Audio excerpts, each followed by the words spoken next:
एक गौ माता वो जिसको कितनी कठिनाइयों का सामना करना पड़ रहा है वो ये गौ माता जानती है। और एक गौ माता वो जो खाने में उसके कुछ ऐसा आ गया जिसके कारण वो उठ तो क्या पानी तक नहीं पी पा रही है। जय गौ माता जय गोपाल जय श्री कृष्ण।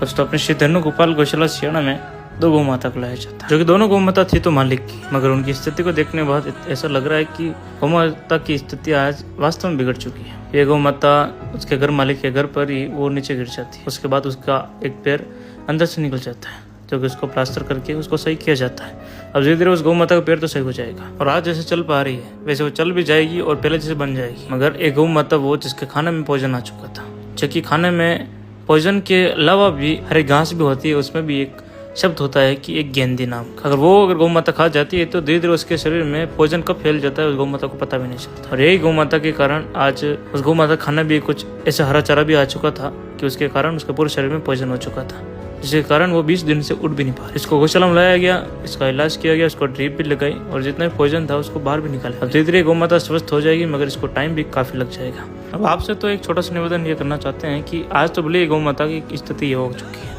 इसको भी भले बाहर नहीं छोड़ा था, मगर उसके खाने में भी हरे चारे के साथ भी ऐसा आ गया था। आपसे निवेदन है कि अपनी गौ माता को आप घर पर ही रखें, हो सके तो उनको कचरे के यार्ड पर जाने से रोकें और रोड साइड ना छोड़ें। एक गौ माता वो जिसको कितनी कठिनाइयों का सामना करना पड़ रहा है वो ये गौ माता जानती है। और एक गौ माता वो जो खाने में उसके कुछ ऐसा आ गया जिसके कारण वो उठ तो क्या पानी तक नहीं पी पा रही है। जय गौ माता जय गोपाल जय श्री कृष्ण।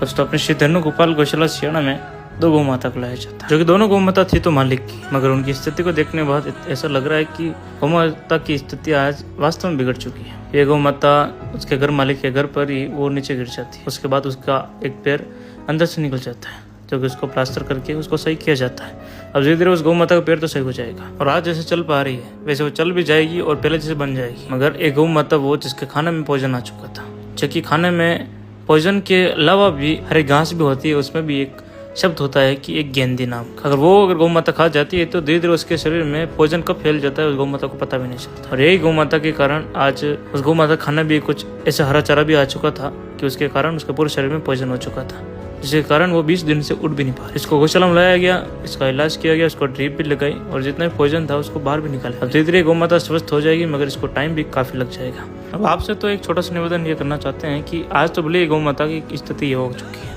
इसको भी भले बाहर नहीं छोड़ा था, मगर उसके खाने में भी हरे चारे के साथ भी ऐसा आ गया था। आपसे निवेदन है कि अपनी गौ माता को आप घर पर ही रखें, हो सके तो उनको कचरे के यार्ड पर जाने से रोकें और रोड साइड ना छोड़ें।